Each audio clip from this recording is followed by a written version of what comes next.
Welcome to the Midday News.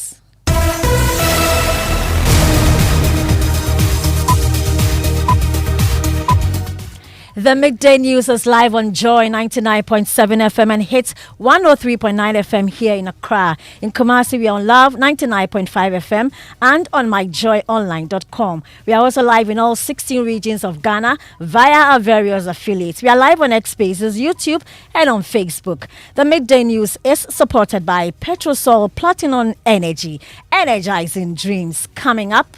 A whole NDC first vice chairman threatened Afenyo Markets, but they arrested Abronye. Is it good? You are Ghanaian. I'm asking you, answer me, is it good? Because people are being arrested for what they post on TikTok. When people stop speaking, the society is no more dynamic. Hundreds of MPP supporters take to the streets in the Yensuro Ehunehuna demonstration to protest alleged state-sponsored harassment and intimidation. The fact that there is a change in government does not mean that you weaponize state institutions, criminalize free speech, cause the arrest of an individual because he has expressed a certain view. We'll bring you live updates at the demonstration grounds. Also, contemporary tomatoes, cereals, legumes, tubers, pumpkin leaves, and even fruits like mangoes show contamination above international safety threshold. More from the EPA and Pure Earth on alarming poisoning of food crops and fruits in 6 of Ghana's 16 regions. Contemporary, the values as high as 4 milligram per kilogram. That's high. The permissible level is 0.03. Wow. Hey. So this coconut, even in coconut, mango. In mango? Yes. We have details of the latest report as senior statesman health experts call on President Mahama to see the problem as a health crisis and declare a state of emergency on Ganase. The way we are handling this thing, it is a scandal. We cannot take people out, so we need to start cleaning our environment up of these toxic metals and other things. And in sports, Ghanaian boxer Ernest Akushe Bahobali passes on days after defeat to Jacob Dixon.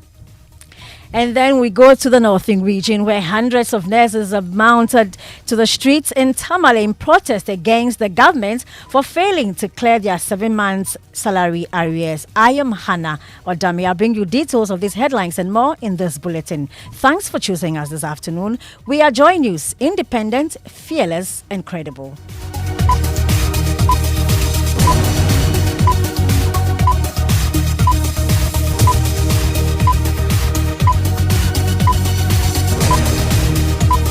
A whole NDC first vice chairman threatened Afenyo Markets, but they arrested Abronye. Is it good? You are Ghanaian. I'm asking you, answer me, is it good? Because people are being arrested for what they post on TikTok. When people stop speaking, the society is no more dynamic.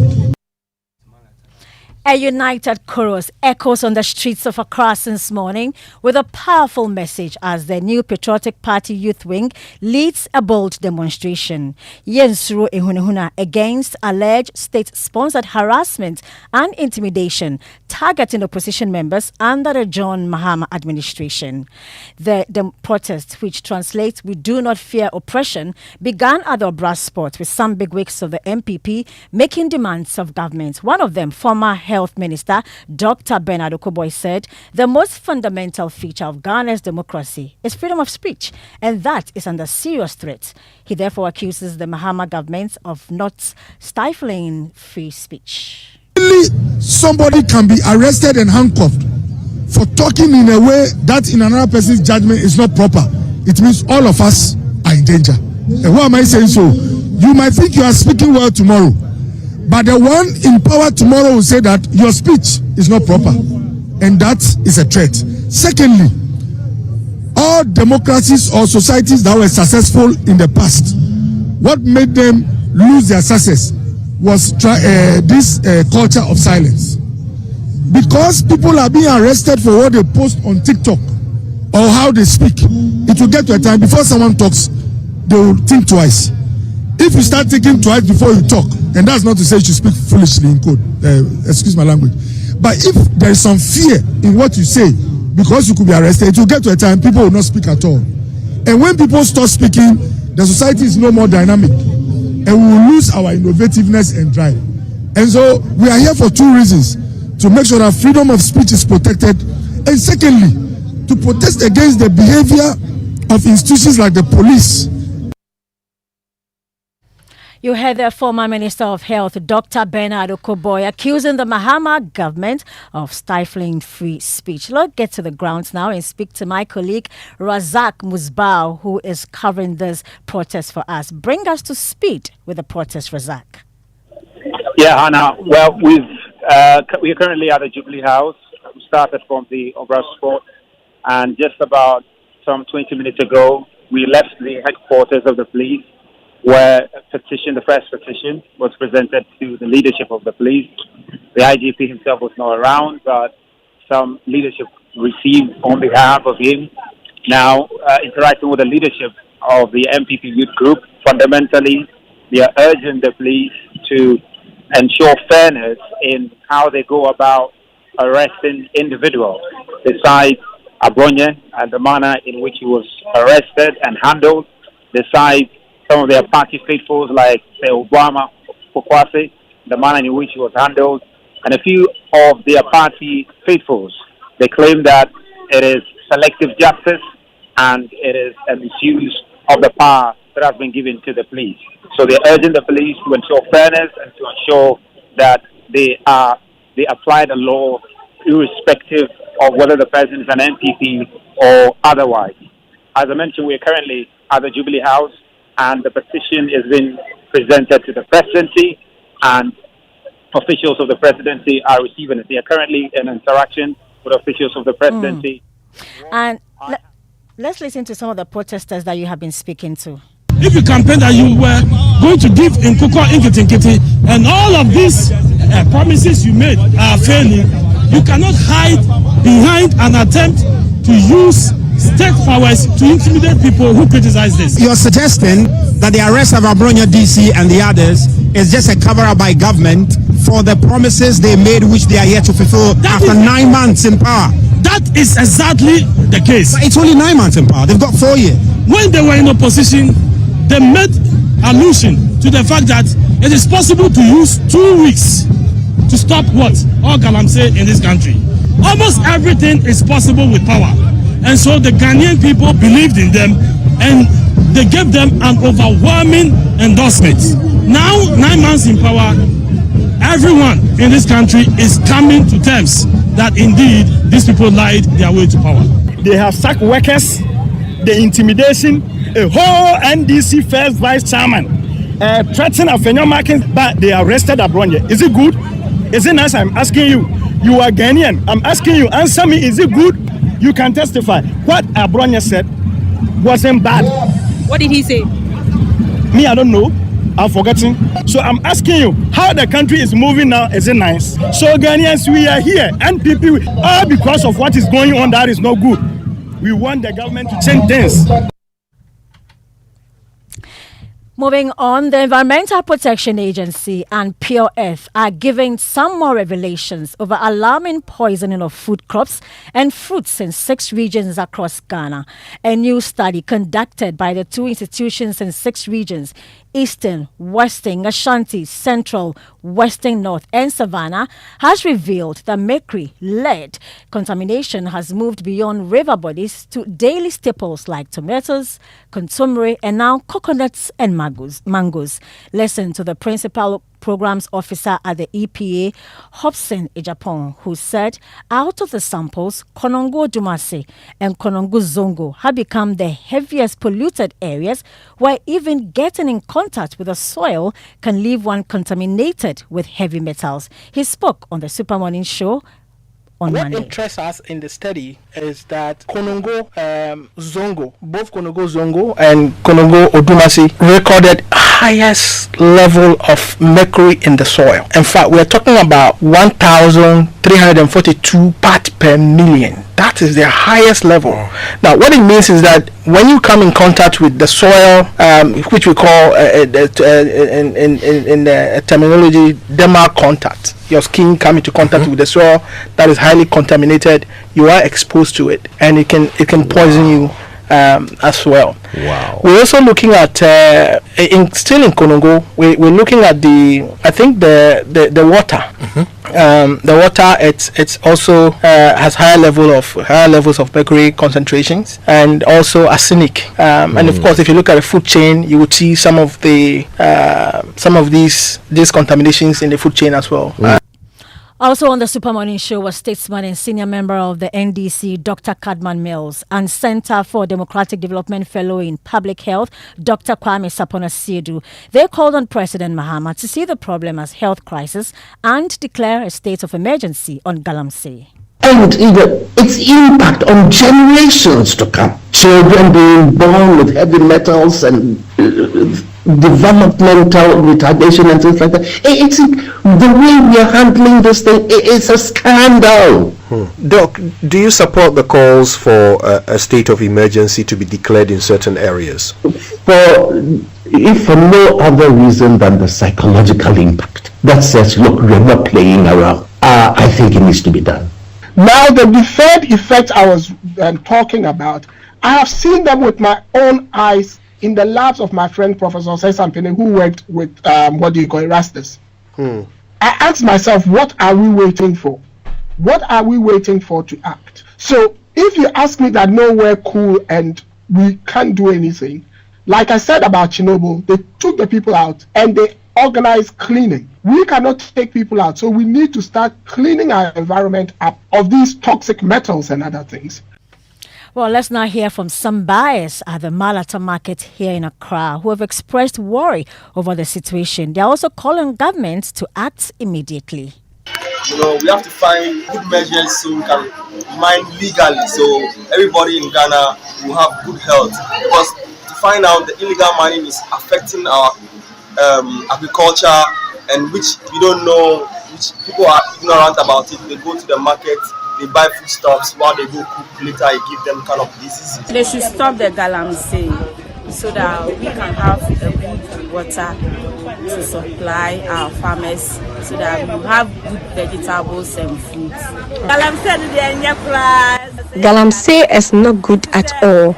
It's destroying our water bodies and now our foodstuffs. When these chemicals are used, it ends up affecting us. So galamsey must be stopped now.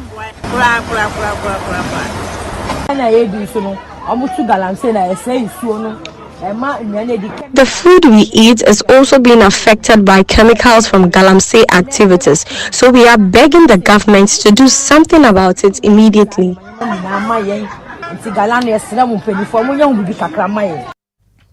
Well, also speaking on the issue on Love FM in Kumasi this morning, the Executive Director of the Center for Environmental Impact Analysis, Dr. Samuel Ubri, cautioned that prolonged exposure to metals is dangerous. So those older citizens around Obuasi can tell you that there was no vegetation around the PCP plant around that time because the sulfur dioxide gas being emitted into the atmosphere dissolved in the rainwater form acidic rain, which causes the vegetation there to also extinct. And then there was also the soil also became too much acidic, which was not too much tolerable to some other plants. And those who were inhaling it and other things also had to have other conditions. So if you go to Obuasi and you go to those older citizens, if they remove their shirt and you take a first look at the back, you have what we call hyper-skin pigmentation. The hyper-skin pigmentation. David, have you seen the Adisco school uniform? Like the zebra colors? Yeah, the zebra colors. So that is how their back looks like. Which means that there are also other people what we call the skin keratosis, where you have some small boils that normally are found around the toes, and then when it does, it has a very pungent smell, and when the soil is dries up or the soil is healing, it leaves with a very dark black scar that we call it the Blackfoot disease. Well, while the nation awaits government's next steps, Dr. Obri recommends these solutions. Yes, there are technologies to remove. So in the house, just the normal, for example, if your water is contaminated with cyanide, cyanide is photodetectable. So when you heat it to some temperature and you allow it to cool, or if you have some microbes in your water, when you boil it, it will cool down and then cool down, you filter it, you can also remove some of those contaminants. Is there any other thing we can do to our water? So when you have a ceramic filter, and then you can have a filter, but that is not also, you cannot remove almost all of them. The moringa leaves, the moringa leaves can also remove it. The dandelion leaves, all these things can also take some of those contaminants from the system. I see. You can go by the chemical method, or you can use the reverse osmosis technique to also remove them, or the iron. You heard there Dr. Samuel Obri. He's the Executive Director of the Center for Environmental Impact Analysis. Let's do some politics. And the race to lead the new Patriotic Party is heating up as all 5 aspirants are scheduled to appear before the party's vetting committee. Former Vice President Dr. Baumia, former Asin Central MP Kennedy Japan, former party General Secretary Kwabene Japan, Bosomtwe MP Yao Osei Educhum, and Abetifi MP Brian Champon will all be vetted today. The vetting is expected to scrutinize the candidates' eligibility, commitment to the party's values, and readiness to lead ahead of the 2028 general elections. So let's take you live to the party's campaign office where the vetting is taking place and speak to my colleague Kenneth JC for more. Kenneth, has any candidates been vetted yet? Well, indeed, Hannah. So the first candidate to be vetted is the party's former General Secretary, Kwabena Ejapon, who left here about an hour ago. As we speak, we have the former Asin Central MP Kennedy Ejapon, who has been ushered into the campaign office of the new Patriotic Party, Koko Memle. And of course, we are still expecting more people to choose people to troop in. Vetting was originally supposed to have taken place between the 15th to the 22nd of September 2025, but due to the funeral of the late Asante Hima, it was moved to this day, and then we're expecting others who are yet to be vetted to come and be vetted. And of course, the chair of the vetting committee is former Defense Minister Adokofo, and as I speak to you right now, as I mentioned earlier, Kennedy Japan is still in the building. We're waiting for him to come outside and get a few words from him. All right, Kenneth JC will bring in us more updates from the MPP's party campaign office as the vetting continues. Let's go to the Kolebu Teaching Hospital. Ghana's childhood cancer crisis is reaching alarming proportions, with head of the pediatric oncology unit there, Dr. Ernestina Shandov, revealing a stark surge in annual cases from approximately 160 to over 230. Speaking at a fundraising event, Dr. Shandov underscored the gravity of the spike, warning without urgent expansion of resources and infrastructure, the unit's ability to deliver life-saving treatment hangs in the balance. Early warning signs can resemble other diseases, but if you have persistent symptoms, if a child is having fever, despite your treatment, it's still not going, you need to consider childhood cancer. If the child is having aches and pains in the body, you need to have a suspicion of childhood cancer. If they're abnormal swelling, usually it can be painless, okay, and that's one of the early signs of childhood cancer, any swelling in any part of the body. Also, when you come to the childhood cancers of the eye, the retinoblastomas, sometimes all you see is a whitish dot in the black spot of the eye. Well, she called for improved public awareness and early detention campaigns, emphasizing timely diagnosis can be the difference between life and death. It's high time because our numbers have really increased. In the around 2014, we used to see maybe around 160 children with cancer every year. Now we see over 230 children every year, new cases, excluding the old children, the old children to be in the thousands. So the number of children has outgrown the unit. So we really need a bigger space to be able to make sure that we provide the adequate care for these children. It takes a village, that's the truth. So we are advocating through this walk for sponsorship to complete this building so that these children can have the space and we don't have to wait for them in the emergency room, wait for additional time that could impact the cure rate of these children. And we take a short commercial break here. When we come back, we have sports. And then hundreds of nurses have mounted the streets of Tamale in protest against the government for failing to clear their 7-month salary arrears.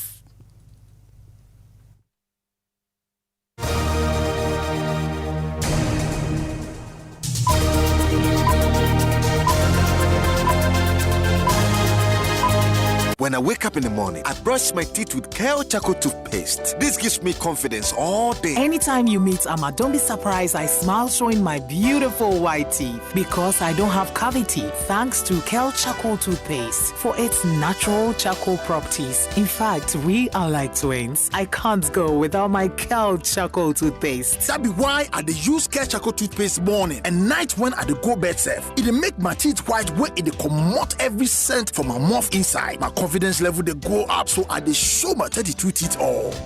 Introducing the Kale Charcoal toothpaste, formulated with activated bamboo charcoal powder, ensures whiter teeth and removes bad breath. The strong natural property of the activated bamboo charcoal removes bacteria, absorbs surface stains on our teeth caused by coffee, wines, and tobacco. Welcome, Kale Charcoal toothpaste. Kale Charcoal toothpaste, Sankofa Yenchi. Kale, happy smile. This advert is FDA approved.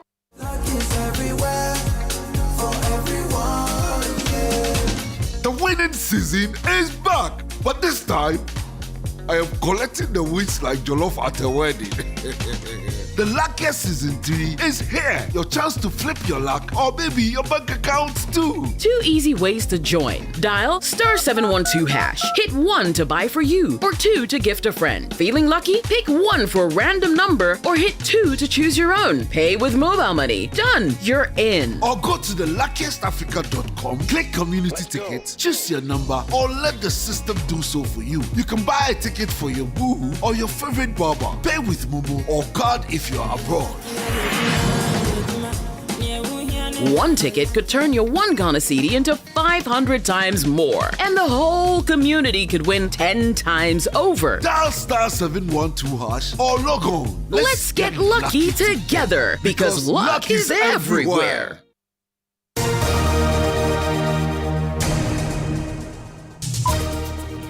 Yeah, welcome back to the Midday News, and we have sports now. Thank you very much, Hannah. To a very sad story because Ghanaian boxer Ernest Akushe, popularly known as Bahobali, has passed away 11 days after his last fight at the Bukom Boxing Arena.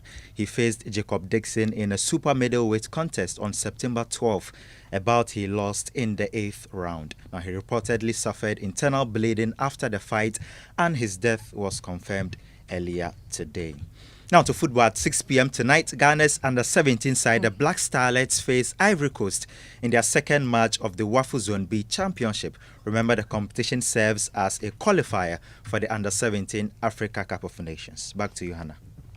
Thank you very much. And I'm taking you to the northern region where nurses there are taking a stand, staging a protest over delayed salaries, thus sparking nationwide attention. Over 7,000 nurses and midwives employed between the year 2024 and 2025 are still waiting for their pay, with the Ministry of Health citing expired financial clearance as the reason, a claim the nurses find baffling. Some of them have been speaking to Joy News. We've waited for almost 9 to 10 months now. They've not paid us. So we are going through a lot of struggling.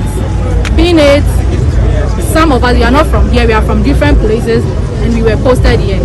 So we've rented apartments, how to even feed, and even send to our families too is now becoming a problem. You employ someone and the government come, he's not supposed to pay them all. I don't understand. 2016, NDC did the same thing. It's a continuation process. And then the thing is that mostly we know nurses to wait for 6 months before they will receive their salaries. And during the previous president, we only wait for 3 months.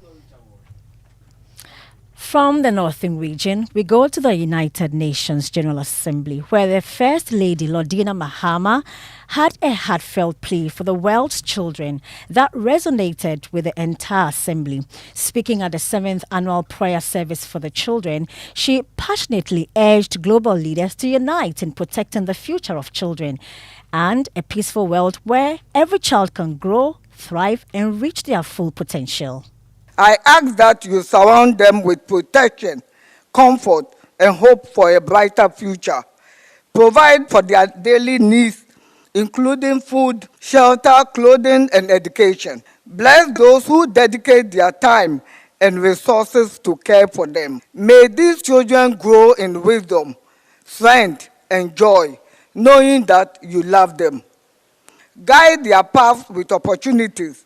Surround them with kindness and let their lives shine as testimonies of your unfailing grace and provision. Amen. My dear friends, in this moment of hope, let us renew our collective commitment. I know that God, the Almighty that we serve, will continue to bless and guide us and guide my husband, the President of Ghana, to implement policies that protect our children, open opportunities, and prepare them for a good future. Let's now hear from her husband, President Mahama, who is sounding a powerful call to action for African leaders, urging them to shift gears and prioritize health as the heartbeat of development and sovereignty. He was speaking at the pivotal Africa CDC meeting alongside the UN General Assembly, where he emphasized that health isn't a cost, it's rather an engine of productivity. The U.S. Congress in July cut $8 billion from the budget for U.S. international assistance. U.S. aid contracts worth $54 billion have been terminated. This is not peculiar to the U.S. alone. The NATO allies and Europe, in order to meet the target of 5% of GDP spending for defense, are all making cuts to their overseas development assistance. If we do not take our health destiny into our own hands by shaping new strategies and partnerships, our citizens will be left without medicines, without vaccines, and without hope. And there will be a reversal in the health outcomes in Africa. The meeting of the Committee of Heads of States and Government of the Africa CDC today is vital because as heads of state, the responsibility of leadership in protecting the health and lives of our citizens rests directly on our shoulders. We must step up to the plate and redirect resources to where they matter most. So that's President Mahama at the UN General Assembly there. Let's go back to the Yensro Ehunehuna demonstration where hundreds of MPP supporters are alleging that there is state-sponsored harassment and intimidation. They want an end to it. And James Aveji has the latest of that. James, what's up currently? Well, Hannah, so the group has just presented their petition to the presidency.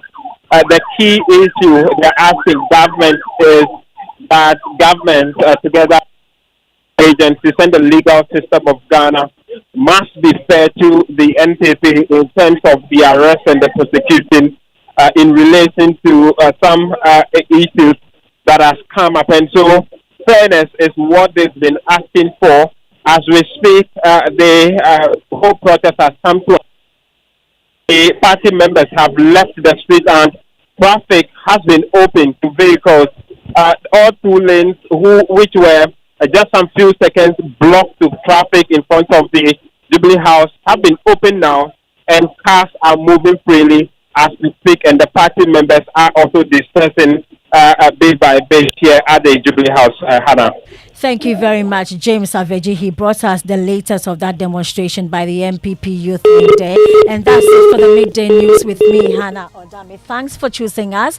You can log on to myjournline.com for more of these stories. But before then, Noella has the trends. Well, Hannah, with a total of 1,000,000 5 tweet. Dembele, an African black man, is trending for winning this year's Ballon d'Or. And I have a tweet here by football tweet. It says, well, it's a quote from his mother, who says, "I'm not the type to put myself in the spotlight.